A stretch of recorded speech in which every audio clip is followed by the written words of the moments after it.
So welcome back, week 3. Very exciting to be kind of leaping into another element. And I guess even before I start, since all of you have been here the last couple of times, I don't know if there are any questions or things that have been kind of percolating or that you might want to offer before we start, but I thought that might be a place to... I did have one. I just want to ask you to reiterate the water ritual because I made the mistake of not writing it down, and I really want to try it, but I don't want to invoke wrong spirits or anything like that. Sure. Sure. A little bit of a problem. We have a water demon in the house now, and it's really causing some problems. I think the thing that I learned pretty early on was that if you've set kind of just a genuine intention of wanting to work with this, that I think there's some sort of self-protection that definitely happens. There's a way in which spirit kind of, at least from certain perspectives or certain cultures where spirit wants you to do this, like there's like a general encouragement. And so even if you haven't figured out all the bits and pieces, if you've sort of spoken like, here's what I'm trying to do, there's a way in which that's okay. I think what I've seen more for the more radical rituals, especially with water rituals, like where you're doing a grief ritual with lots of people and you're opening up a more sort of serious portal, if you will, kind of what we were talking about last week, in which there was that ritual in which as I sort of shared, like I had an experience of spirit coming through that is kind of undescribable, but there's a way in which you want to be very careful to create a protected environment there, because you are bringing potentially in a stronger aspect. But that's also because community is also there, and it almost like it adds a magnifier to the experience. I think when you're just at home, if you're doing the thing that we were talking about that was more like a maintenance ritual, that's really just finding a spot in your house. And this is just a general encouragement, either not your bedroom or your kitchen, like a place where you're eating or where you're sleeping. But that having a bowl of some kind, kind of a first step is just to find a spot that you could either have a little shrine area, whether that's on a little table or just even a spot in the corner that's just your spot. Being able to designate some fabric, or especially if you're doing the Dagra version, you'd be finding blue or very dark, almost black fabric, because those are the colors connected to water. You can also have blue candles if you want to, or that kind of thing. And then finding a bowl, generally one that is ceramic or that isn't metal, but is definitely more from clay, if you will. And then filling it with water and salt. And so then if you are going to that shrine, say every day, or say you feel like you have a lot that you're processing or want to grieve or really express, that you find a time to create that bowl of water with the salt, light the candles in that little spot that you've created for yourself. Kind of as we've talked about, do some sort of simple invocation to just sort of say, hey, please, the spirits and energies that support me, please be here. Because you have a little bit of Buddhist background, you might even say Buddhas and Bodhisattvas, and anything that's from the lineage, whether it's your own ancestors or sort of the greater wisdom ancestors that you feel just support you in your daily life. You're just calling those energies in, and then express what needs to be expressed. And then generally, now you might keep that open all day. Say it's a day where you just want to keep that open and you want to come back to it throughout the day. That's fine. But then at the end of the day, make sure you're taking that bowl, bringing it outside after you've kind of closed the ritual by just saying, thank you for helping me do this. Then bring that bowl and offer it outside by a tree generally, so that you're not keeping that in the house. And that's just, I can say for an example, I did when I was at Naropa, some of my classmates and I, we did a water ritual, a grief ritual at my house. And the only spot that I really had that could kind of fit everybody was my bedroom. And so we did this little ritual. I had the bowl on my altar in my bedroom, and then everybody left. And I was so tired, I just went to sleep, kind of forgetting to empty the bowl. And I spent the next 2 weeks with like horrible flu. Like almost the next day I woke up and was achy, and I was out for like at least 2 weeks. Because there's a sense like, if you think about it, all of that energy that people have been offering, and the salt and everything is holding on to that, well, that's like you've just put some toxic waste in a bowl on your shrine. And so what you want to do is just kind of clear that out. So that's just kind of, that's like a thing that if you forgot to do that, the worst that's going to happen is you might get ill, you might get a cold or something, you know what I mean? But that may or may not happen. If it's just you doing it, it's less likely. If you like had 3 or 4 people, then you're taking on other people's stuff. Does that make sense? So it's just being mindful that way about it. It's not like you can do it incorrectly. If you're doing it in a larger setting with like a more radical ritual, you really want to make sure the shrine is set up properly, and that when it's opened, and when it's closed, and you don't have people walk into it. But is the intention, over the water when you are giving it a devotion, is it to purge, is it to release something, or is it to, it's just... Could be anything. It could be a combination of release, so you may just have grief that you want to express through tears or anger or a different emotion. It may be that you need to have a conversation with that person who's died, that you don't know how to talk to them, and so it's a way of sort of opening almost like a communication channel. We're going to talk a little bit today about creating an ancestor shrine, which can sometimes have a similar purpose, but a water shrine is very specific to grieving an emotion, and often a person who has died. So as an example, if I was doing that, and say, like my brother just died about a month ago, or 2 months ago, and it's been difficult and challenging, and there are days in which I feel really good, and days in which I wake up and I know this is just going to be, pardon my French, an MF kind of day. It's just going to I know the day is just going to suck, because all of the stuff that kind of happened around it was really painful. And so if I wanted to, I might create that space to do the ritual, have a bowl, and then I would literally sit, say a prayer, and even just speak or just sit quietly, and generally just sort of the practice of setting that intention. Sometimes the grief may come up. I might cry. I might say, you know what, Mike? I care about you, I love you, but you left a fucking mess everywhere. You left a lot of hurt, sad people, and it's still broken. It's still unresolved, and you're now in a place where you can see things differently. From at least from my perspective of working in the Dagara tradition, is like this incredible, for those who are welcome, for those who have died, from a place of spirit, they can kind of see almost like 30,000 feet, like they can kind of see in a different way, and so there's a sense of having that conversation with them of like, I need you to help me figure this out and to heal this and find a way through it, because you can't do it now because you're dead. So you're not going to be saying sorry to anybody right now because there's no way for you to do that. But what else can you do to help that happen? And it may be that I need to take a break from that and come back and kind of, as the grief comes up, bring that to that bowl and come back and kind of just set that open for the day because I have that time or space.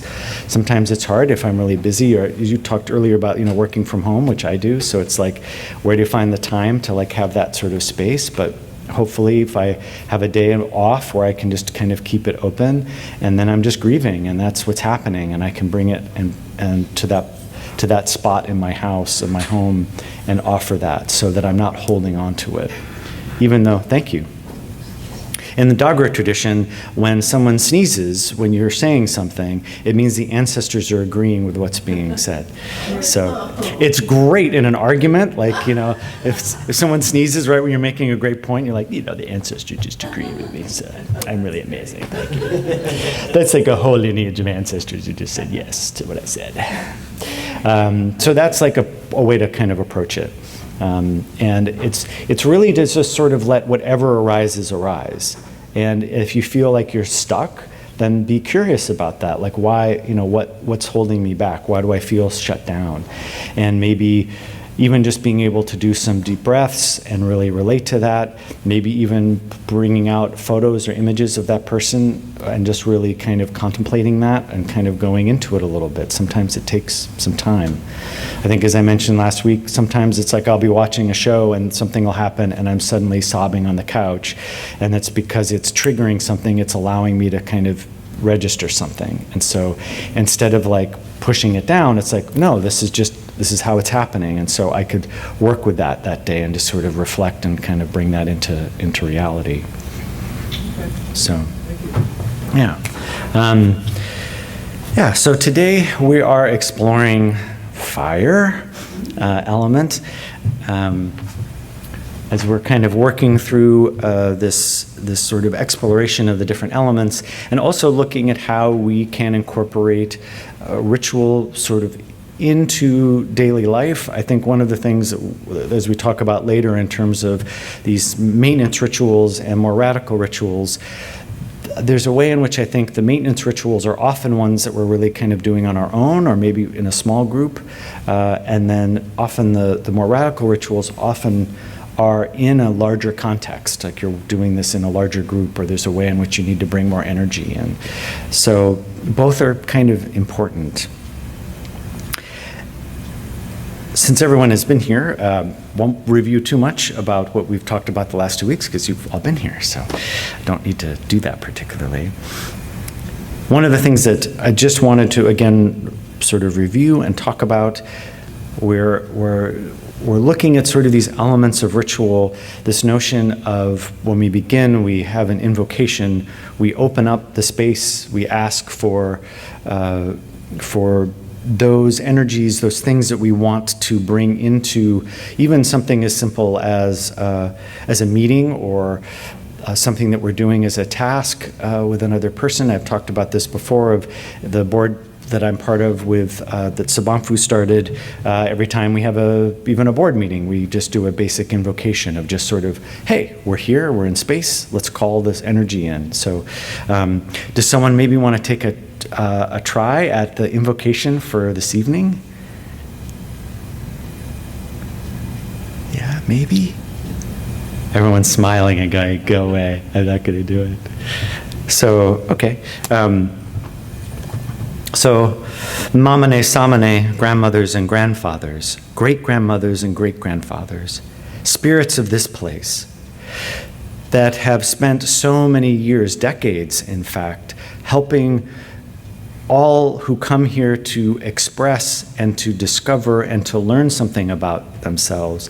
Please continue to be here for us tonight as we explore this topic together. May you help us see what we need to see, speak what we need to speak, understand something that perhaps we didn't realize that we may have already been aware of, but that we do this in fellowship and openness.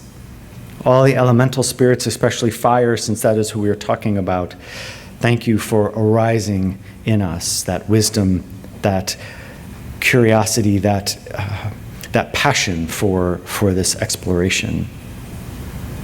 And also any of our lineage of ancestors, those who have come before that have helped us, basically help us arrive here together in this room. You have done that intentionally, and we deeply appreciate it. Ashe. One of the things that I wanted to add as we're kind of looking at components of ritual is also, as you start perhaps bringing some of these things into your daily life, like once you've, whether it's a maintenance ritual or you're doing something with a larger group, that once that invocation has happened, that there is also a process of intention, stating an intention of how of why I'm doing what I'm doing. So like we were talking a moment ago, if I have my bowl of water and I'm doing a little water ritual at home by myself, that after I've sort of called that energy in, I also want to set an intention, like why am I sitting here doing this? There's a way in which that can really help focus things. One of the actually hardest practices for me has always been really being clear with intention. So if you're doing ritual and you're really vague about the intention, you're going to get a kind of vague result. Do you know what I mean? Like if it's like, I just want to feel better. Like, okay.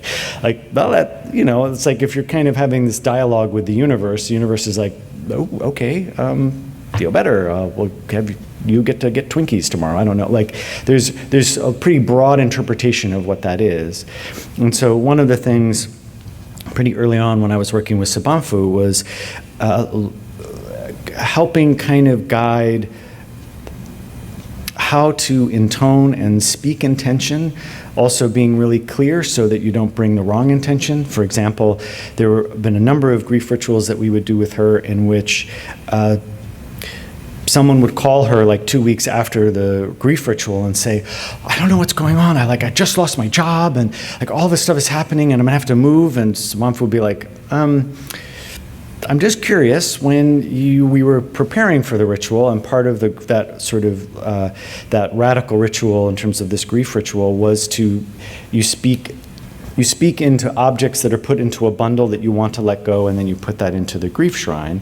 And so she would be like, I'm just sort of curious what you put in there. And like, well, I said I didn't want my job anymore, and I put that in because the job is really hard right now. And so I put that job, and I put my relationship in there. And she's like, oh, you didn't really listen to what I said, did you? About being very specific about how you set that intention. So it's what is it is it the job itself, or is it the relationships that are conflicted in the job? And so you might say, I want to let go of the conflict I'm having with a certain person that I'm working with, and I'd like it to shift or change in a better way.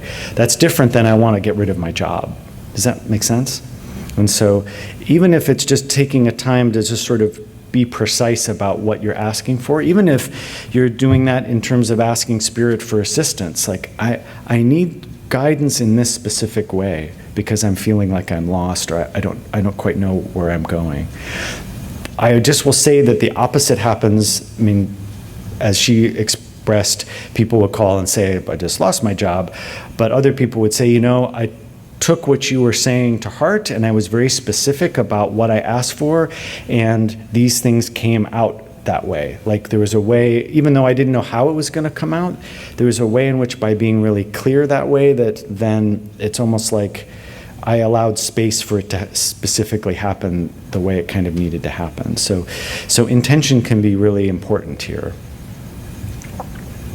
And then again, this aspect of surrender, that at some point we have to, for ritual to kind of work, because we're opening to something kind of greater than ourselves, that we have to be able to surrender that our notion of self is, sure, it might still be what it is, but also we have to be open to receiving something and having a conversation.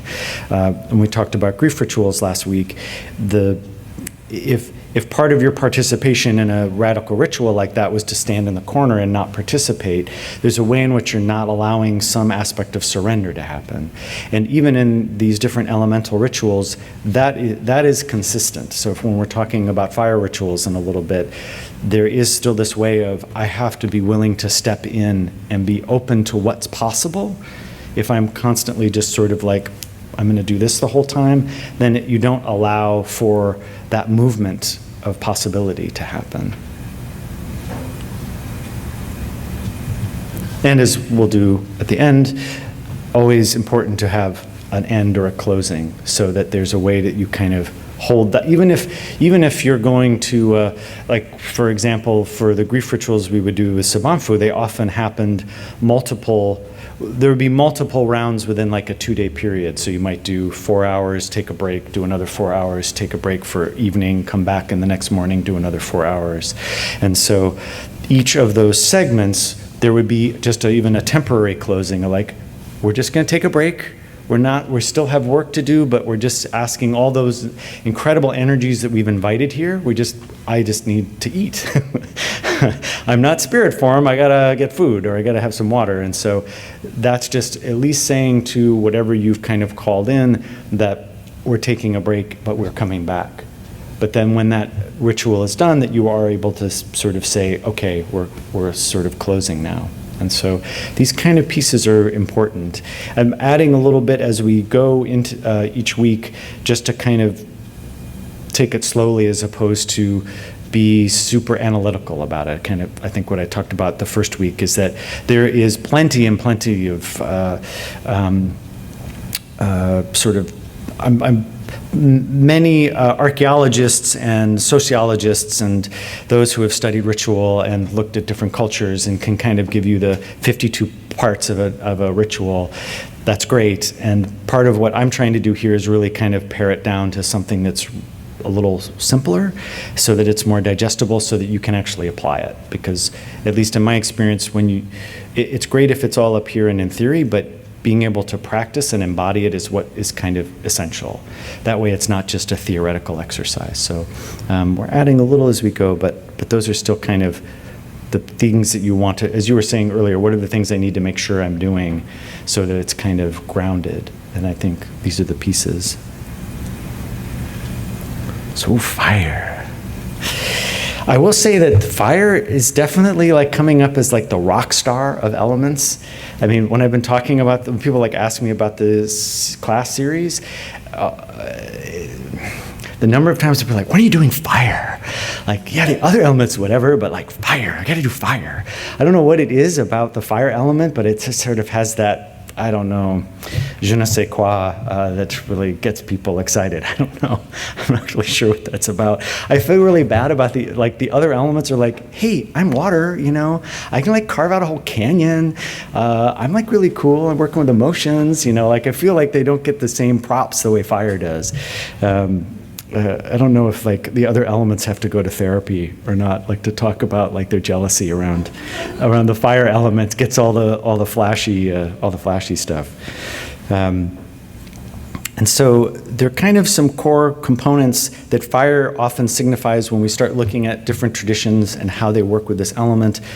There is very much a sense from many traditions of fire being, not that, I would say all the elements are pretty ancient and old. There isn't an element that's sort of new on the block, but fire, because it is so connected in so many stories around creation and around sort of the start of things, that it has often an association of this sort of ancient quality, often connected with divine or some sort of messenger or channel to higher power, and also a role in many traditions of purifying, releasing, and also reconnection, I think, to our purpose, to why we are here. So many traditions really also relate to this notion of ancestor and lineage, that fire somehow I think, kind of contains that, I think partially because there is this notion of fire of being something that spurs us on. Like when you think of, oh, I have a fire to do something, I have a passion to do something, I'm in a sense, I'm bringing forward my lineage or the people that have come before, and I'm bringing that forward again. There's sort of that energy quality. It's not that other elements don't do that. I'm just saying that fire really is sort of, has that signifier often that we see again and again in different traditions. There is also this quality, you know, fire has so many associations with warmth, with creativity, with that sort of spark of knowledge, of awareness. And there's a way in which it can nourish us, it can nourish life. If you think about the components that are necessary for so many things to sort of burn out of the ground, yes, water and other things are needed, but so is the sun. You know, if you think of just a simple plant, like these are things that are essential for growth and for something to breathe life in the world. So there is that quality, and at the same time, it also has a quality of destruction, of almost leveling the ground and removing everything. And so I think fire, not that the other elements don't have this, but I think one of the things that I learned early from Sabamfu was the notion that a little bit of fire goes a very long way. And so if you're thinking about things in terms of balance, and the traditions that we've been looking at all look at that sort of elemental interaction as being one of balance. So if you're out of balance, then that's potentially a problem or concern. And so looking at things from how are my elements out of balance, fire element can become very out of balance, and we want to just be able to be mindful that we do need those other elements to kind of keep fire in check, because it's very easy for fire to come and just level everything. And as we look at some of these different traditions, all of them kind of approach the neurotic or the more unstable aspect of fire having that quality. So we're joining that often with water or with other elements to kind of offer a balance, so that fire, just as you want other elements to stay in check and balance too. Does that make sense? Mm-hmm. Okay. And again, if like questions or thoughts come up, please chime in.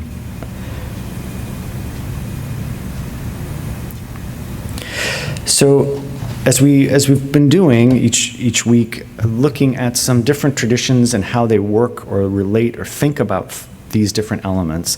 In terms of the Dagra, this is the medicine wheel in the Dagra tradition. I'm just realizing there are a couple folks that have not been here. So we're using one of the things we're talking about consistently is looking at West African spirituality and looking at the Dagra tribe of West Africa, primarily rooted in Burkina Faso and Mali and a little bit of Ghana.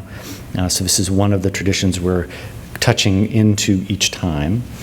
So the Dagra, very much fire is connected to ancestor.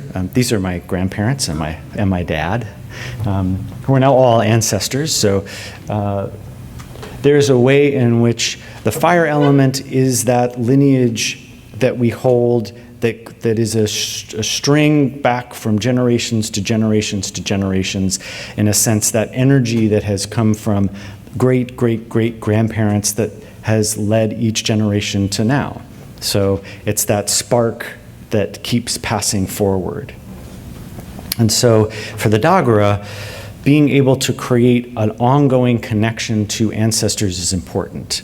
There's a way that keeping that fire, that connector really live and strong, there's a way in which then that lineage helps us in what we're doing now. And it would be said too that if you knew, for example, I know like this grandparent, this is my father's father, he had actually kind of a pretty challenging life, but then had a very successful business life and had a pretty strong career. And so there are times when, if I'm really struggling with something, I might actually ask him for help in the way of just the thing that I hold in myself that is connected to you, help me understand or remember that I already have in myself. So it's not like my great-grandfather's or my grandfather's ghost is appearing and going, do this when you're working. He's not giving me a witticism or something, but there's a way in which help me to remember the thing that you did so well, because I carry it in me because I'm part of you. And there's that kind of conversation or dialogue with ancestor. You look like him. Mm-hmm. Yeah. Very much family resemblance. Yeah, I can see it too. I get the Coash knees too. This is the gams, as my dad would say. I have the Coash gams going on. I know, I don't know. Yeah. This is the Midwestern part of my family that has words like gams and beezer. Apparently you punch someone in the beezer is punching them in the nose, I guess. So what are you going to do? So we also see in other cultures, there's so many cultures that have an aspect of daily life that incorporates ancestors or a reminder of those who have come before, incorporated into the design of buildings, into how they shape their villages, and how they remember or speak to things that are happening every day. For the Dagara, literally so many prayers and things begin with Pura Mamane, Pura Samane, for my mother, for my father. And Mamane and Samane means mother and father, but it also means grandfather and great-grandfather and great-great-grandfather. Bye, Greg. Thanks for listening for a little bit. Always make me nervous when Greg's sitting in the audience. That's why I'm leaving. No, don't leave because well, it's okay. Don't leave because of that. No, you shouldn't be nervous. All right, good night. So that sense of like even something as a simple ritual for my mother, for my father, Pura Mamane, Pura Samane. And I remember when that was first introduced, when I first met Sabanfu, and there would be these songs and prayers that were done pretty regularly, and there was something about that seemed really sane, actually, that's how I would start something, as opposed to, I mean, not that I have a problem with other traditions that think of more of a God in the sky, so to speak, but to me there's something about that really resonated in a different way, because I could I could hold that. That's like, I have a mother and a father, like I know what that is, and so there's something about saying Pura Mamane, Pura Samane, like I know what that means, and it helps me feel connected. There's a way in which, and they love this, the Toraja tribe in Indonesia actually makes, they carve effigies of those who have died and actually dress them in the clothes that they used to wear. And they hoist them up into these almost like little viewing stations that are in these sheer rock faces that are near their villages, so that the ancestors are always kind of looking out, kind of always connected. What's the scale of it? Are they tiny? No, they're like full size. That's a coffin up there. Well, there's also too in this tradition another time I can share images of like the other thing they do is that they will keep a body in the house for sometimes up to 2 years after the person has died. They become mummified, but they're waiting to save up money to do a proper cremation or do a proper funeral. And so there's a way in which family will still talk to that ancestor. That person's body is right there. It's also not uncommon for them to bury someone and then exhume them and redress them to make sure that they're being cared for.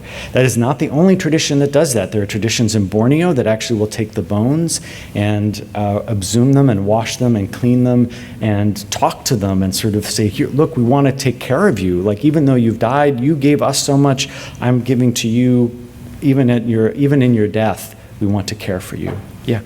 I've got to point out that elephants do the same thing to the bones of their ancestors. Oh, cool. Herds of elephants will go back over they'll cross through their Oh, yeah. That's and right. the matriarchs leading the way will stop and with their trunk tenderly handle the bones of the elephants that had died there. Yeah. And it's as though, they sometimes get tears in that. They're extremely emotional, intelligent animals as well. But Yeah. that we seem to share that need to feel the blessing of our ancestors, even on the other side. Yeah. That's great. Thank you. Elephants are good guys. Yeah, for sure. And there's plenty of documentaries actually done about the Toraja in which, the little kids are playing with the body. Like everyone is involved. It's not like death is sort of pushed off to the side and you're blocked away, because why would you want to block yourself from ancestors? Why would you want to block yourself from the lineage of those who came before? And there's a way too, I think, for the Dagara that fire puts us back on the path by consuming obstacles to our purpose. So fire element has a lot to do with our purpose, why we are here. What is it that we're carrying forth into this new step that we're taking? It's that creative spark, if you will. The other thing that's important for the Dagara and fire, and one of the things that someone who is part of the fire element, so if, as I think we talked about this the first week, depending on the year that you were born, in this case, I'm trying to think, it's 052637, so, no, 051627. So 27 are fire numbers. So if you were born in a year that ends in a 2 or 7, that means you were born into the fire element. That means that you represent the fire element for your village, for your community. And one of the things that the fire element folks do is listen to the dreams of the community. So if, for example, like if you had this really kind of crazy, intense dream, you would immediately go to one of the fire element people the next day and share that dream with them, because others in the village are also doing that. And that way, the fire people actually sometimes can hear what the consciousness of the village is by hearing what dreams are going on. It's not uncommon for similar dreams to be happening to different people. We did this actually as part of the grief rituals that we would do as Sabamfu, where every morning before we would start any of the ritual, she would ask everyone to share their dreams. And it was kind of amazing to see what threads were being shared by people who were sleeping in different cabins. There's some way in which, by us gathering as a community doing this work together, this ritual together, that people were, in a sense, tuning into something that might have to be done as a group that needs to be grieved. Things that this group is coming together to grieve something we don't even realize that we share. And so we can only do that if we're talking and kind of sharing this thing.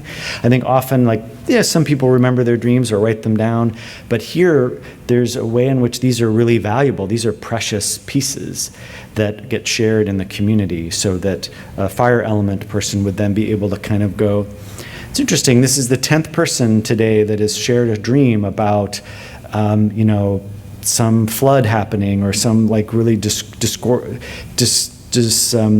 happening in the community.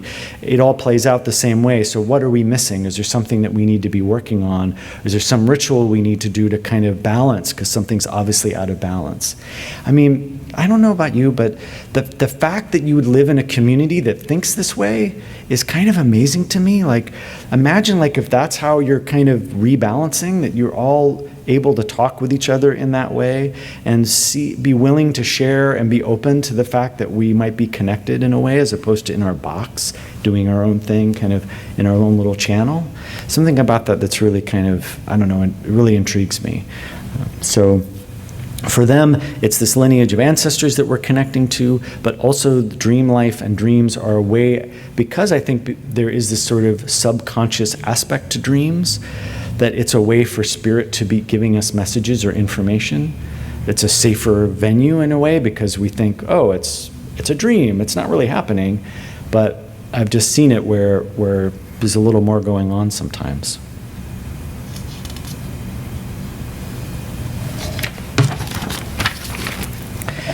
So we've talked a little bit too about, in the Buddhist tradition, looking at the 5 Buddha families. This is another way of, to me in Buddhism, this is how elemental aspects are worked with. For fire is very much connected to Padma, the Padma family, which is, there's this aspect of Padma really working with wisdom and intuition. And in a way in which someone who is really embodying kind of Padma energy or fire energy is, in its sort of wisdom state, is a person or someone who is able to engage and kind of enrich a conversation with somebody or with people. There's sort of a magnetizing quality almost, but also someone who can kind of listen pretty deeply and also pull out things that might be going on. Just as you think about what we talked with the Dagara of a fire element person listening to dreams. So there's a way in which they're listening to nuances in something, and they're engaging people. Oh, tell me more. Like, tell me more of this story, this dream that you had. Wait, what color was it? Like, think about that if you know someone in your life that's like that, where they're really curious and interested and they're kind of pulling those bits out. Might be someone who's actually really registering in that sort of Padma energy. And so it's connected to the color red, obviously. Also, there is a way in which the sort of neurotic component of Padma is becoming too magnetizing, almost getting lost in that sort of passion, that engagement, and not having that discriminating awareness. So that's sometimes, like, people who are kind of Padma people sometimes don't know how to sort of say, oh, I've turned the dial on a little too much, I need to I've lost that awareness, and I just want to get the passion and the kind of the rush of that magnetism. Does that make sense? And so again, notice how these traditions are looking at balance. So even though we're looking at African tradition and now Buddhist tradition, and the Buddha families definitely, I would say, are connected to Indian Buddhism and Tibetan Buddhism, you see quite frequently. Zen tradition uses them as well, but I would say there's much more written in these other traditions about the Buddha families. This particular Buddha family is connected with Amitabha. Amitabha is sort of known for his discriminating awareness and desire to sort of transmute passion into this attention to detail. So Amitabha is very much known for being able to see these nuances and pull them out. But in a very kind of engaged, magnetized way, almost kind of encouraging people, feeling inspired, bringing that energy to them, if you will. It's also, and we talked about this a bit, and when I did the talk about the Bardo Toldal, one of the other rituals that is done in Tibetan tradition is Sukhavati. And if you've ever heard of Pure Land Buddhism, which is a fairly well-known school of Buddhism, that is all connected to Amitabha. The Pure Land Buddhism is imagining and constantly doing prayers and practices that are envisioning us in a pure realm of Amitabha. And so in the Tibetan tradition, Sukhavati is usually done when someone has died, and you do this ritual that is imagining that person usually it's done at 49 days, so after the person has been dead a little bit of time, and that it's felt, at least in Tibetan Buddhist tradition, that at the 49-day point is when that person is coming back, reincarnating, and so that is another opportunity for them to reincarnate in a pure realm as opposed to this place. They might come back to this place if they have an intention to be a bodhisattva, to come back lifetime after lifetime to be of service to others. But in that ritual of Sukhavati, we take an image of the person who has died and also a card with their name written on it. And at a certain point in the ritual, Namo Amitabhaya Hri, Namo Amitabhaya Hri, Namo Amitabhaya Hri. This is a mantra that is said over and over. And as that mantra is being said, which is basically Amitabha, please receive this person. Like if they are lost or still struggling, may they find their way to you. You light the photo and the name on fire. And as that is burning, and as the smoke is rising up into the sky, you continue that mantra, Namo Amitabhaya Hri, Namo Amitabhaya Hri, Namo Amitabhaya Hri. And you imagine in your mind's eye that person, their spirit, their consciousness, being able to find Amitabha to reside in their pure realm. So again, there's this way of this Padma element and Amitabha connected to release, right? So fire is used to release, to let go, to reconnect to lineage, going to a pure realm in which thousands and thousands of Buddhas and Bodhisattvas and beings from the beginning of time reside. Those who have found awakening are all there. And so that's this incredible practice that this is connected to. In 5 elements, in Chinese medicine, fire, and there's something really, I noticed this too last week with the character for water, that so much of what the 5 elements talks about in terms of Chinese medicine is this fire as this necessary element for engaging in the world, for, in a sense, blooming, almost kind of coming full into maturity. Since fire very much in this system is connected to summer, the season of summer. So they actually don't think of things as having 4 seasons. It's actually that we have 5 seasons of spring, summer, late summer, autumn, and winter. And so fire is connected to summer, and this notion of the, if you will, like the flower that has come and started to bloom in spring is now fully manifest. So we're fully mature if we're looking at ourselves seasonally or how we are embodying ourselves. The fire is this sort of full bloom joy, energy, that this is a time of life when there's just all of this connection and energy. But I just love this character looks like a person running to me. Like, and I think the water one last week had this, like, oh, hey, of course that's water. I don't know why that is, but my sense too is the Chinese medicine has so specific intention about these things that it would not surprise me if that's created to manifest in a sense as a metaphor for what it's talking about, if you will. This one looks like a really feisty guy. Yeah, almost like it's like I'm ha. It's gonna punch you in the beezer. Yeah, exactly. It's gonna punch you in the beezer. Be careful with that. So there's a way in five elements that the fire is very much something that's self-sufficient.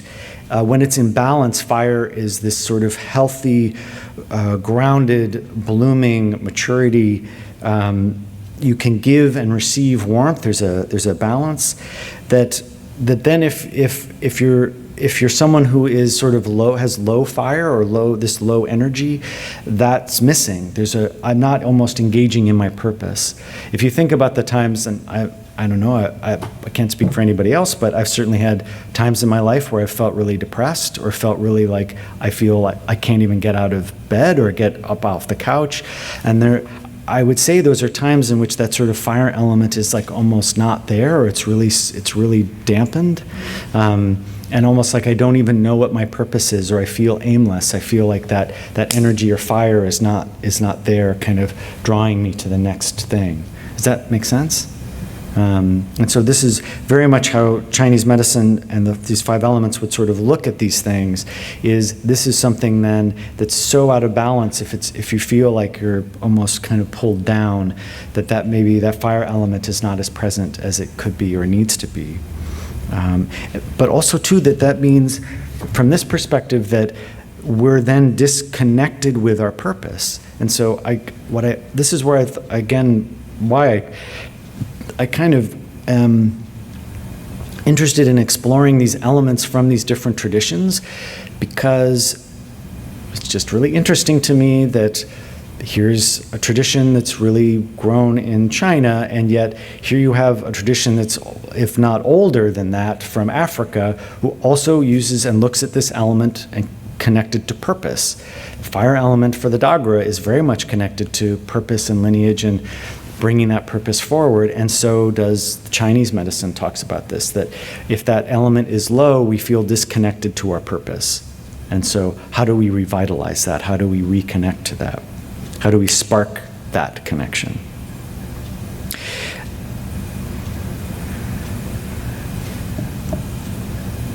And I think also too, when it's lower, there's a way in which we have a harder time expressing ourselves or expressing what that purpose or passion is.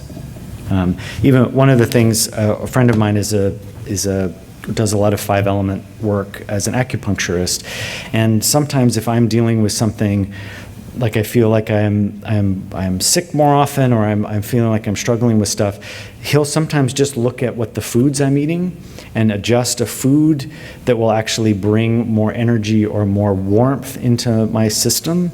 So for for this kind of medicine, these are we look at ourselves from a sort of body-mind connection.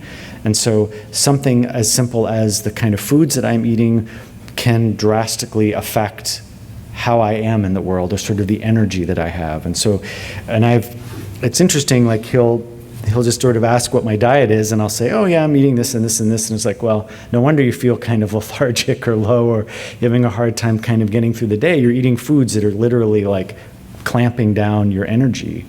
And so I would encourage you, like here, like have more garlic or ginger, have these things that will, like, in a sense, open up a channel. If you look at Asian medicine, but also if you look at the ancient teachings around Ayurvedic medicine and the channels in the body and how chakras work in our body, that if things are shut down, sometimes being able to open it through food or other methods like this, that they can kind of revitalize something that's really stuck, especially if energy isn't, and your energy channels are really stuck or not working. There's a way in which a food or a scent or something like that can really shift or open something up.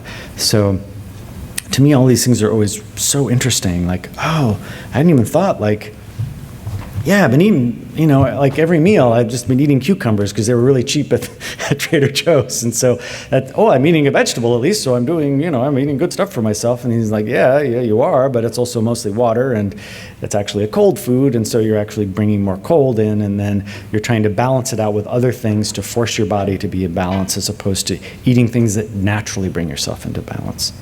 So,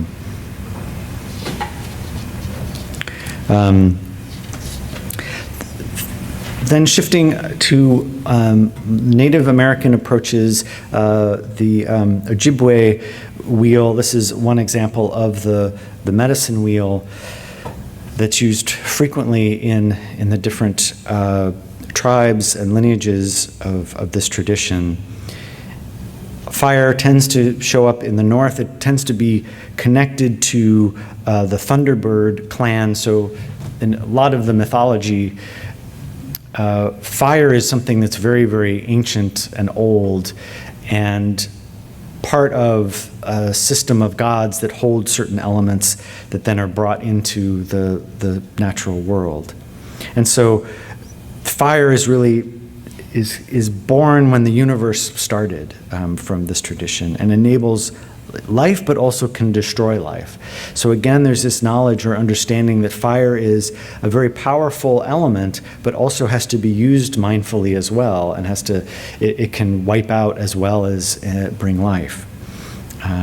It also, fire in this tradition very much is a messenger, and if you think about a number, not just the Native American cultures, but there are many cultures that will use smoke or use the idea of burning something like sage or juniper, these kind of things that are used to purify or to cleanse something that is stuck.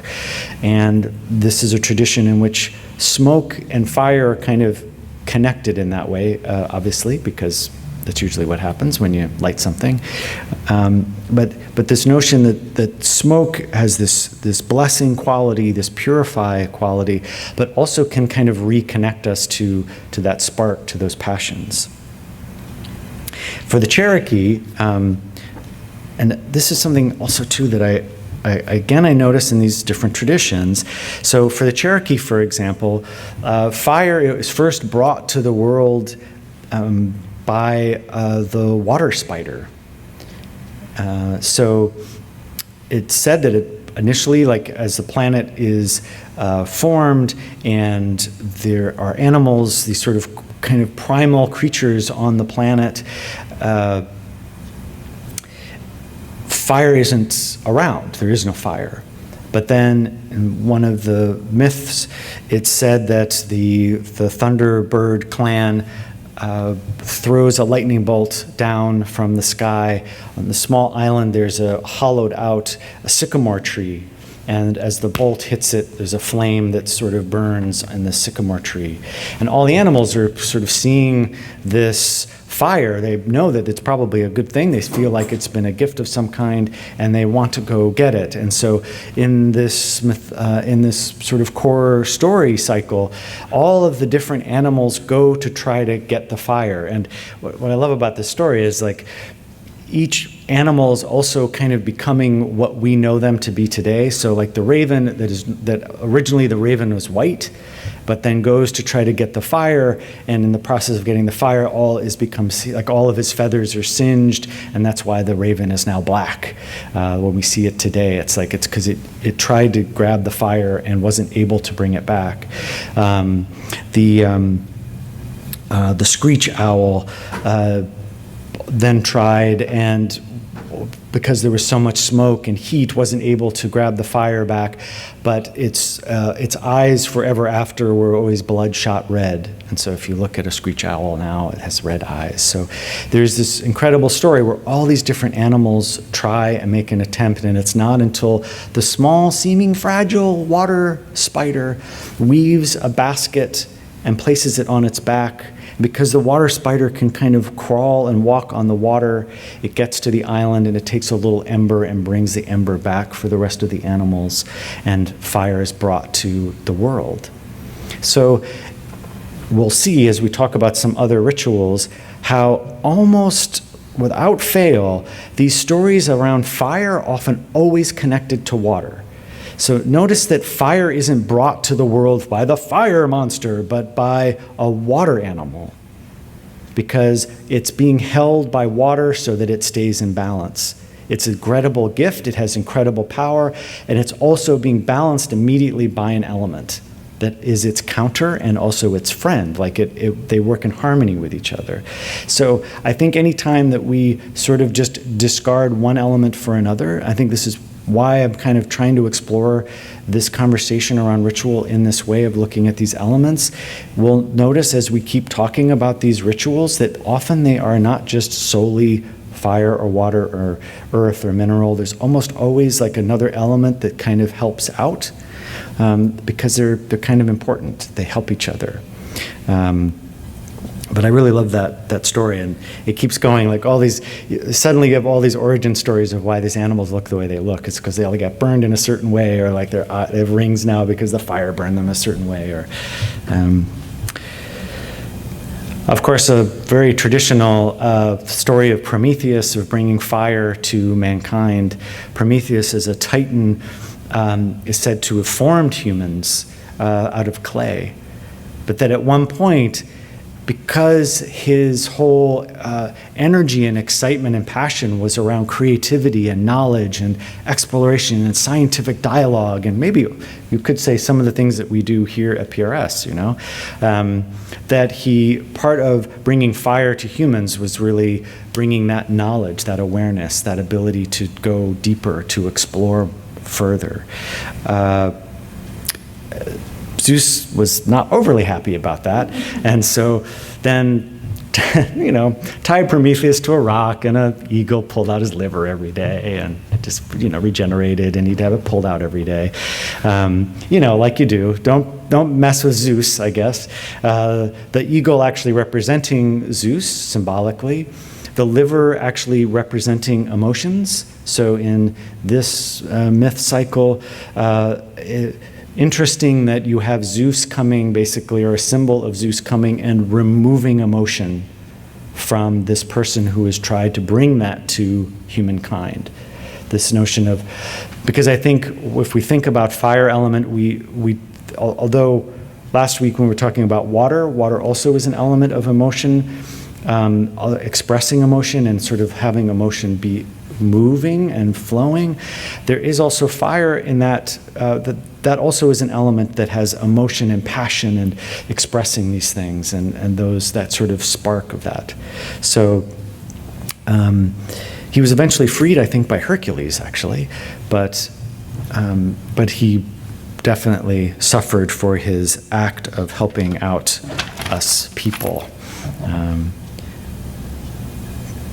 So again, these themes again over and over again of lineage, purpose, knowledge, creativity, our spark of being in the world, how we are in the world, how we bring our lineage forward. All of these traditions that are separated sometimes by millennia, by great distances, and yet interesting that we keep pulling at those threads for some reason. That's just, I'm sure there's many people who have written about why that is, but for me, it's always just being curious and interested that keeps happening. Kali, of course, bring up Kali so much. It's funny, like when people talk about fire element, they think of Kali. And I think certainly in Hindu and also Buddhist tradition, because Kali is manifested quite frequently in Indian and Tibetan Buddhism in terms of Mahakalas. Kali is very much a protector and has this definite destroyer of evil forces, this wrathful quality, this aspect of fire that basically levels the things that are causing harm or causing, as I said, causing evil. Almost many of the depictions is actually her stepping on Shiva, her consort. It is said that part of this depiction is because during a great battle, her fury became so intense that she almost destroyed the universe. So again, like going back to this notion of that fire, if it really explodes, could destroy everything. And so Shiva, in a moment of maybe awareness or wisdom, laid down in front of her almost to receive her blessings, but also to calm her. And so she's stepping on his, like usually in some depictions he's smiling, but it's this way of like, he creates a moment of being able to balance that fury before it destroys everything. And actually in many of the traditions of how she's depicted, she's a being of great kindness and great compassion. So even though there's this wrathful quality that's depicted, there's also incredible depth of kindness, and it's one of the reasons why Kali is such a strong presence in Hindu tradition as a very important figure and embodying that sort of fire element.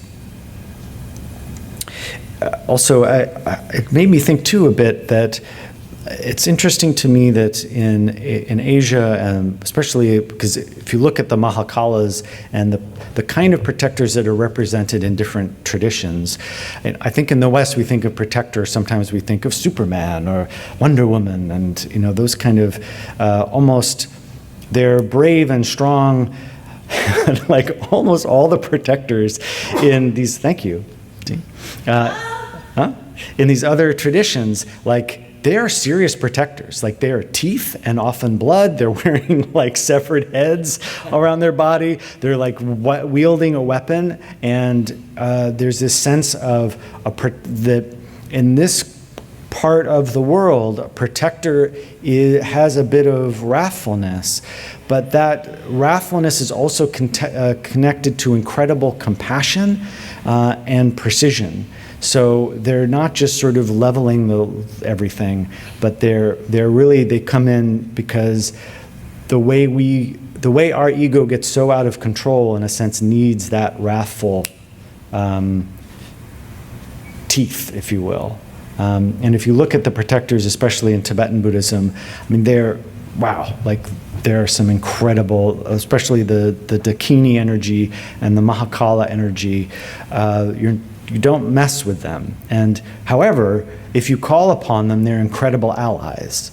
There's a way in which you're calling actually that aspect of yourself that knows how to bring that fire up in a moment to sort of bring protection, but in a way that doesn't destroy everything, but is sort of very grounded and leveled. I think this is one of the things that I feel gets misunderstood about some of these beings, is people want to embody or draw this kind of energy force forward, but don't necessarily have the basis to hold that energy. And I think this is where, like, any kind of work you're doing with Kali or a Mahakala energy, or drawing those protectors out, it helps to really balance that with a lot of meditation and a lot of grounded practice. Otherwise, it consumes you. And I've just seen this from practitioners who have been Buddhist practitioners for a long time and done tantric practices or very intensive practices where they're working with energies like this, and it fries them. because you can't, just like the water spider, is grounded in the water as it's carrying that ember. If it wasn't, then it's consumed by it. Does that make sense? And I think this is the piece that we continually forget to do in the West, is we want all the energy. We want to be Kali. We want to be like doing all this amazing stuff, and we also forget that she's incredibly grounded. Like, she's coming from a source that is old as the universe. The reason why she's often depicted very, very dark, almost very dark blue, like midnight blue, is because she's the color of the universe at its forming. That is how old she is. And so that's the kind of base that she is coming out of. And so that's always, to me, like really important. Like, I think work with these energies and elements if they call to you, and also be mindful that they do need that balance, or they can really kind of take over. And then I just wanted to talk a little bit about the Kero shamans. Yeah, go. Kali and Nuit, are they associated? What's that? Are Kali and Nuit associated? Nuit? The Egyptian goddess of the sky? I don't know offhand.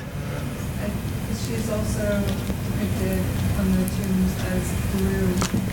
I was just trying to make associations, so I was trying to see if She is the chaos of the Is she? universe in Egyptology, yeah. Okay, so they're the same. Confirmed.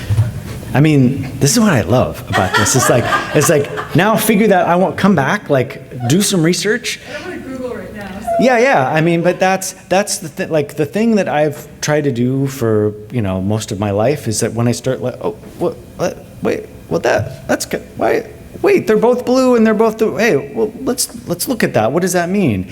And it may be that that's a specific manifestation from that culture of how they're embodying that quality, but why does it get picked when another culture that's 30,000 miles away is doing the same thing? Or, you know what I mean? Like, what is it that's connecting? What is that draws us to keep creating the same vision about these things?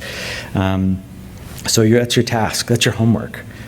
Like, that's probably true. Like, there's probably something there to look at and to sort of see where they share a lineage, perhaps.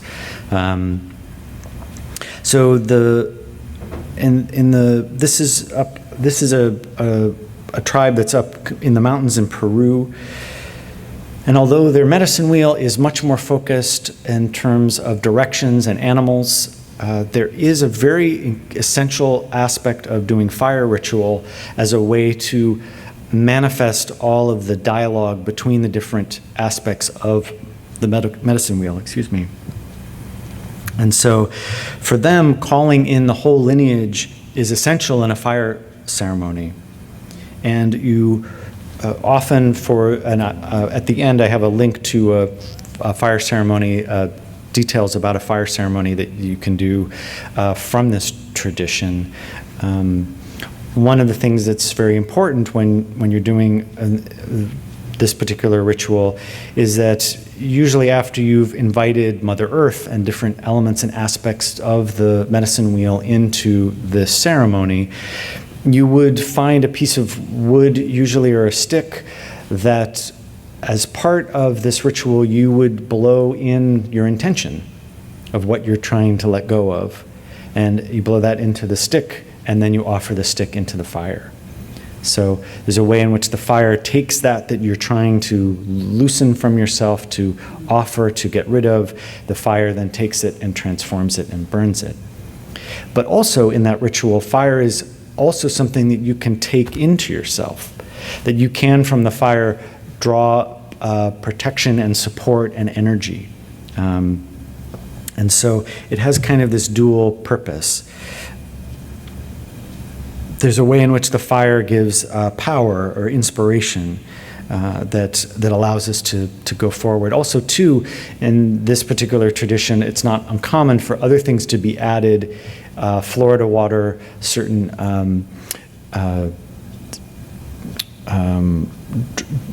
dried plants and things that then, like sages and things, in which that helps purify the person who is, and the people who are doing that ceremony.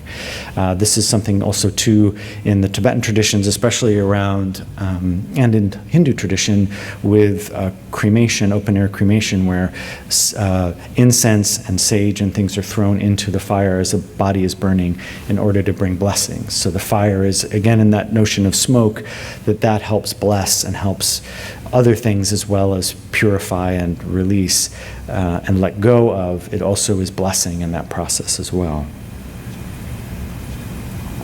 And in the fire ritual, and you'll see this in this link, this is a ceremony that's shared through Four Winds, which is a training actually in this Peruvian practice. The song that is sung, I'm going to surprise everybody. The song that is sung is about, take a guess. When we do this fire ritual in this tradition, the song that is sung at the beginning of the fire ritual is a what song? Take a guess. Yes. So yet another tradition in which here you have a fire ceremony in which the main song that you're singing is about water, and singing actually to the water element and Mother Water coming and helping bless this. Now, that seems amazing to me that you would, wait, it's a fire ceremony, why wouldn't you call fire element? Well, you are, but it's important that you have the balancer in immediately so that it has that kind of integrity. So I thought, again, that was interesting as I sort of looked at more and more of these. And we throw water in at this point, or water is represented here, or I just don't think it's by accident that that's happening. So,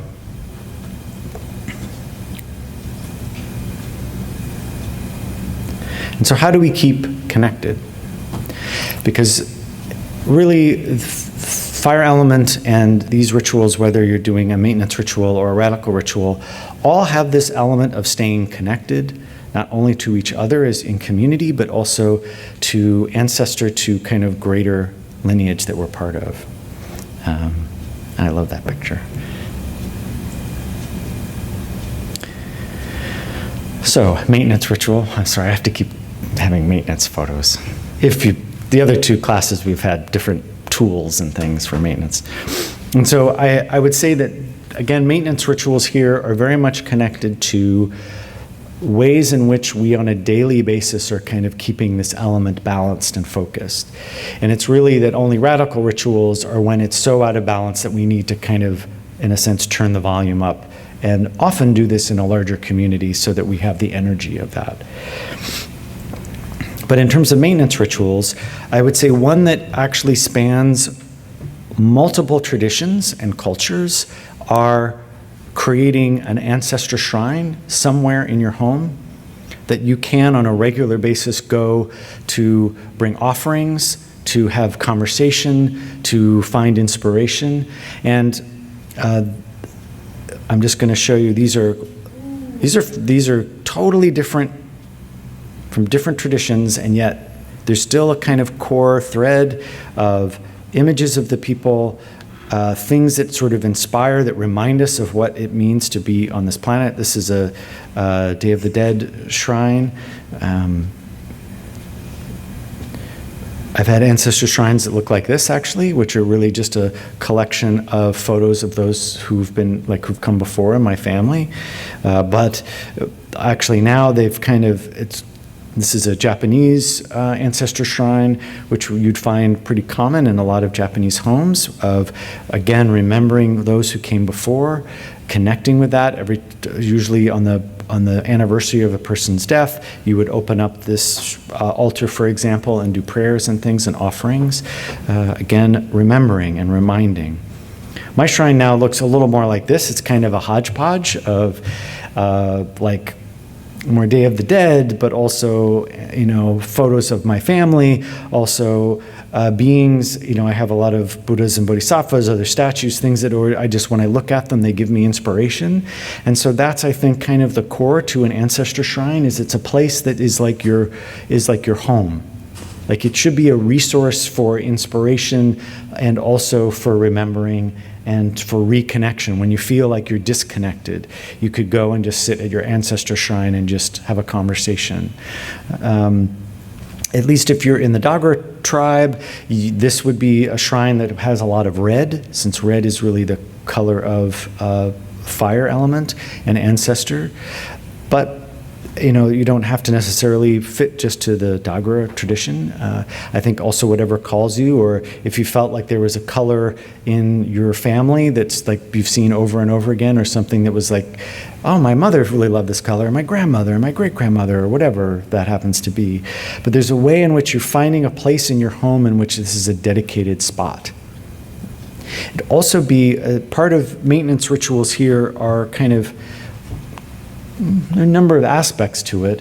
One is to every day, if you're making a meal, that part of that meal goes in an offering bowl that goes onto the shrine, as well as water. And so, in a sense, you're feeding the ancestors. This would be something that, for example, on the Day of the Dead, where you go to the cemetery and you feed these altars, you bring food actually to the graves of those who have died, because there's that sense that you're still feeding them, you're still connecting to them as if they were here in some aspect. By feeding them, you are feeding yourself. And so, and also too, that notion of food and water also gives us energy to do things. So there's a fuel aspect to bringing that to the shrine every day. And it doesn't have to be huge amounts, it's just a little bit. And then at the end of the day, you can throw that out. Whenever we've done grief rituals, usually the little bowl for the ancestors is then just offered out to the trees so that the creatures, those are ancestors too, the squirrels and the bugs and everything else that's out there that needs to have a little bit of a snack. Makes it interesting when the raccoons show up and take over your retreat. But this is kind of a very simple aspect that is then allowing you to maintain that connection, that inspiration, that purpose, inspiring your lineage, but also remembering why you're doing what you're doing. I know folks, for example, like when they're really feeling like they're struggling or they're disconnected from what their purpose is or from their inspiration, that they'll go and just spend some time at their ancestor shrine and speak to ancestors, like talk to them and say, hey, I feel like I'm struggling. I don't know where I feel like I'm lost. And can you help inspire that fire in me again? Remember what my purpose is, because I feel like I've lost where I'm going. So a little bit different than going and speaking like your grief, for example, in a water ritual in which you're releasing something that's toxic, if you will, and getting that out.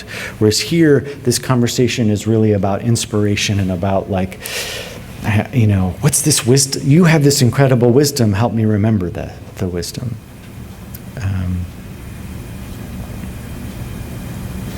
So also, too, you can even do something as simple as before every meal, that the first bite, so even if you're at a restaurant or at home, that before you take your first bite, you take a little bit of each of the things that's on your plate and put them to the side, and just sort of as part of a prayer or a blessing before you start, just to say, this first bite goes to the ancestors, goes to spirit, goes to whatever supports me in what I do. I offer that first. This is something that's used very much in the Buddhist tradition, where you just feed lineage before yourself, as sort of a way of just acknowledging, wow, look at all this food that came this way that I can now partake in, and helps nourish me, helps fuel me, helps spark this fire so I can continue doing what I do in the world. And another maintenance ritual that's very much connected to fire is certainly do this before you would move into a house, but also I find, especially like since I've worked from home quite a bit of my life, doing kind of a regular smudging or clearing of space, especially if it's one of those times where work has been really tumultuous, or there's a lot going on, and it's like, in a sense, I'm bringing that energy into my home. Thank you. Yeah, that's a serious fire ritual that's going on there. And so things, not just in Native American tradition, but also in Dagara tradition, where things like sage or juniper can be burned in order to kind of help clear energy. And one of the things that's done, actually, if you're moving into a place for the first time, or you feel like the place that you're living has just stuck energy, or you feel like, I need to move something that's just not moving in my home, you can take little pieces of paper, put salt on them, and put those pieces of paper in all the corners of every room in the home, and then take a broom, generally a straw broom, and sage, and if you have a drum, great, but in order, hopefully if you have a couple of people to help you do this, I've done it by myself. At a certain point you feel like, wait, I'm holding sage and beating a drum and I'm doing a broom thing. It becomes a little bit complicated, so it helps if you have a friend. But having the first person kind of go through and offer sage, you can do simple mantra. Often when we did this with Sabanfu, we would, Pura Samane, Pura Samane, Pura Samanea, Pura Samanea. And you sing a song that's sort of asking for spirit and help from Mamane and Samane, or whatever you like. But there's a way in which the smoke of the sage or the juniper sort of stirs whatever that energy is, and then whoever is then second with the broom goes and sweeps energy into the corners where the salt is. Obviously, salt is, again, that capturing that negative energy. It works in that way. And so you sort of are sweeping things into the corners, and then you can collect all that salt and go offer it out into nature. And it's a way to do a house clearing. So this is a very kind of simple fire ritual, if you will, that's using smoke and fire and these different elements to kind of clear and sort of sweep, if you will, energy and bring in new energy. It was an old thing that I heard, actually, when I did, for those who were here the first class, when I was talking about the ritual that I did with my friend who was walking me through the house that he grew up in which he was physically and sexually abused, and part of the ritual was to just tell the story of all the rooms and every place in that house so it could be witnessed. But what we did in each room too was also sage. And I remember one of the things that we had sort of talked about that he had learned from living in Arizona and New Mexico was the Native American understanding that the power of the sage is that the sage sort of stirs everything, and the things that you don't want in your home anymore, the sage kind of like, those things don't like the smell of the sage and they leave, and those energies that do like the sage and are supportive stay. And so the smoke and the sage kind of stirs all of it. The drum, if you have a drum or something that kind of can beat a rhythm, that actually will let those that you don't want to remain can disappear and go away, and that the ones that you want in your home love that. They love all the song and the beat of the drum and the scent of the sage. So I always thought that was kind of interesting, because in a way it's not exercising those energies. It's just saying, you're not really helping right now. You're kind of bringing a lot of stuck energy, and I need a different flow or movement to happen where I am. In terms of radical rituals in the Dagara tradition, and I've done this ritual in initiation, fire ritual, you generally create a very large kind of bonfire, but in a way in which there's sort of, you dig a kind of hole and ramp kind of down into the ground where the fire is built around it, so that when you're doing this ritual, you're actually kind of walking down into the fire so that you're surrounded by the fire. And part of that ritual is to really do intensive work about the things that that have set you off your purpose, and so that you can let that go into the fire, into the flame. But that also, too, in that space is staying in the fire as long as you can, and be open to what the fire might say or speak to you. So there's a way of staying in the heat of that till you see spirit or till you see purpose, or you have that kind of conversation with ancestors. And I will say, just being in that kind of space where it's so hot, it's hot. It's like when it's like 100 and something degree day, and it's almost so hot that you just kind of go with it. Does that make sense? Like you feel like there's no way I could stand in that heat, and that you do it because it's almost so hot that you just go into it. And there's also a way too that heat purifies and kind of cleanses something or clears something.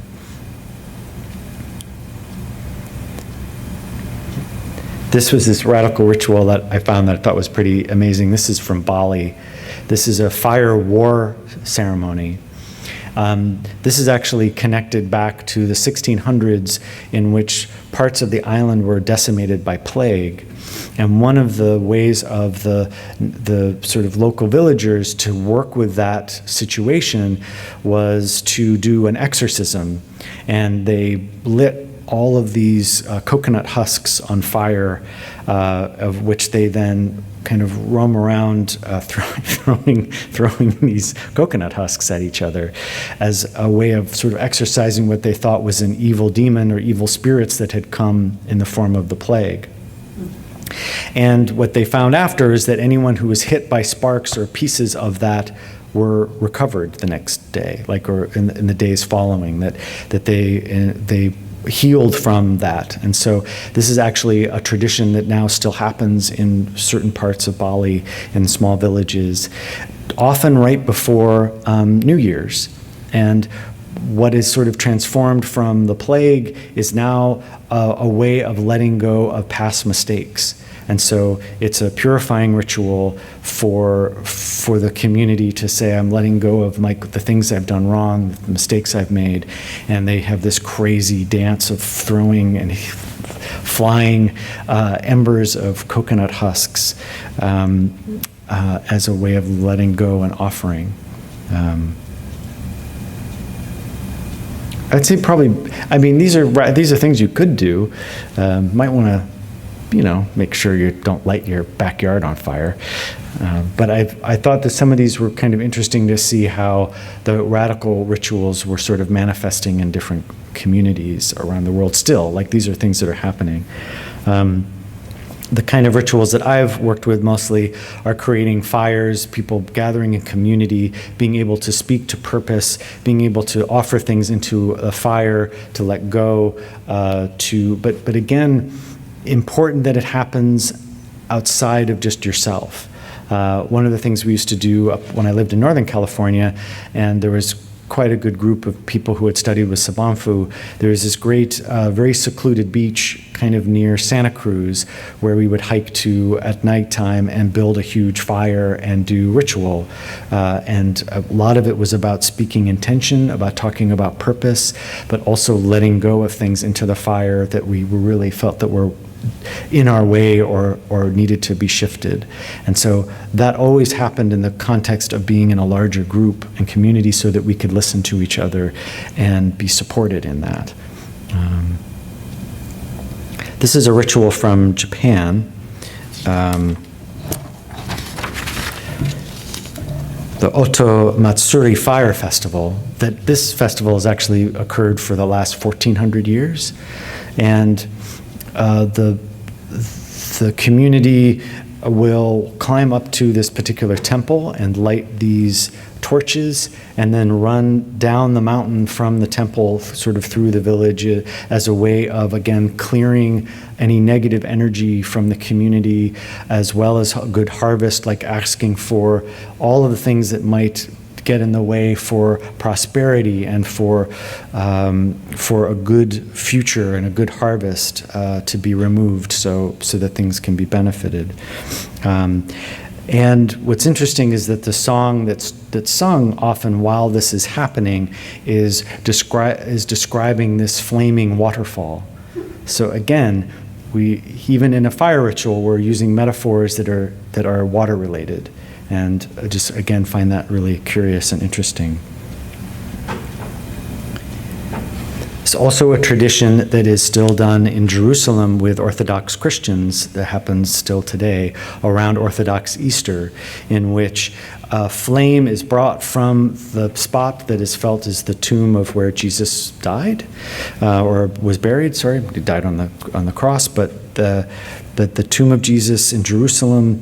And so a flame emerges, which people then light candles and other things to bring with them again, to purify, to let go of things that are that they feel are weighing on them, but that also there's sort of also connecting to this notion of resurrection, of movement, of I'm reborn, I'm going to the places that I need to go, connected to the lineage that has come before. So there's this ritual has happened, I think, since I was reading like the year 162.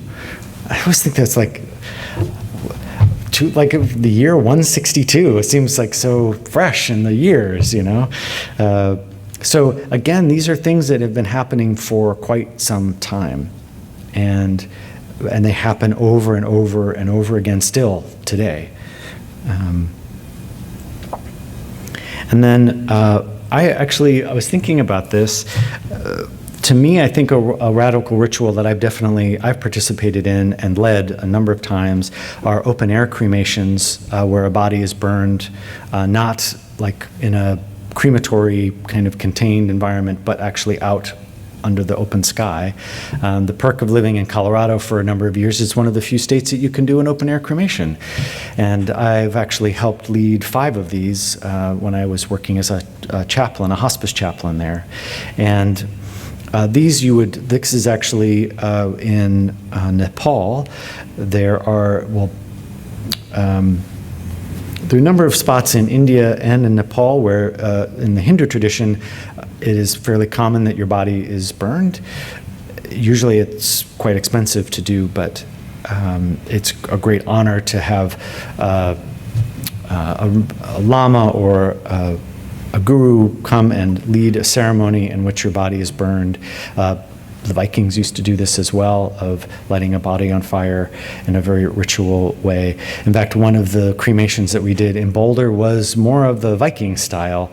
The woman that we were working with, she had spent a lot of years as an actress and performer, and was very much connected to is it called I'm not going to say this right, but it's the Society of Creative Anachronism. So this is a community that dresses up like King Arthur and Guinevere, and full robes and crowns, and there's a whole kind of Knights of the Round Table, a little bit Renaissance fair, but I think even more, but taken a little more seriously in terms of really paying attention to that sort of time of awakened community in which there was chivalry and values and honor and these kind of things that were kind of essential to those times. And as her chaplain, I just visited her one day, and she was struggling to find a way to make meaning of the last days that she had. And when she started sharing about this community that she was part of, I was like, well, why don't we do an open air cremation? That's actually what would happen if we were in medieval England. You might have a king or a queen might be put on a pyre and lit on fire. And she was like, we can do that. And I was like, yeah, of course we can do that. It's Colorado. You own this huge property. She was a very wealthy environmentalist, actually, who'd spent years and years protecting the land and the environment in Boulder County. And so she had this wonderful piece of property, and we carried her body actually out on this platform. It's kind of amazing. All of the people kind of gathered around and did a procession from her house to where the cremation was. And because she was a protector of animals for most of her life, as her body was being brought down from her house, we had someone playing the bagpipes. She's dressed in a full robe with a crown. It's kind of amazing. You literally all of the animals from the area started kind of coming around. So she had horses. The horses were far away field. They all came up and like stood at the closest they could in a fence and were kind of leaning over, watching as her body was like carried by. We saw eagles and all sorts. It was kind of this amazing moment of almost this phenomenal world celebrating who she was. But this practice of cremating a body, certainly in Hindu tradition, but also in Buddhist tradition, there is this notion that witnessing and being present while the body is burning is one of the most profound practices that you can participate in, because you're seeing the burning of a body go from form to ash over a period of several hours. And so, although it's a radical ritual and maybe something to just dispose a body of, there's a way in which, from a practice perspective, that being able to walk into an experience like that is transformative. It is incredible teaching. And I think from a perspective of radical ritual, one of the things we're trying to do there is not only do it in community, but also bring us into an awareness or an experience that is outside of ourselves to some extent, so that we can get a profound teaching or understanding. And this particular ritual or practice is very much like that.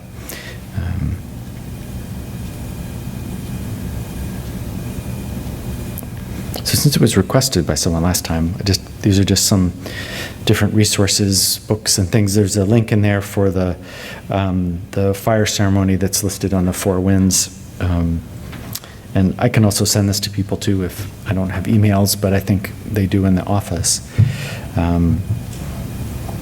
Also too, with the cremation, a Kali, for example, and a lot of the Mahakalas, often where they reside are charnel grounds, which in India and in Nepal and Tibet, most people don't actually have the money to be cremated. So your body is just brought into a place where it's chopped up and eaten by the animals and the birds. And then your bones are taken and burned and ground and offered, actually usually mixed in with bird food and fed to vultures and other birds. So it's interesting to me too that here is a fire ritual in terms of cremation that you have Kali connected to, in terms of that's where she lives. If you were to look for her, she would be in the charnel ground. Because talk about something, if you've never sat with someone who's dying, I know this sounds odd to say I recommend, like if you have an opportunity to even volunteer or be with someone who is in that particular state, there is a way in which, talk about lighting a fire, if you will, of what's my purpose and going and sort of being present in the world. There can be a very profound teaching there while you see life ending. So just some of the ways in which we can do more radical rituals, but also how other cultures do that as well. So, yeah.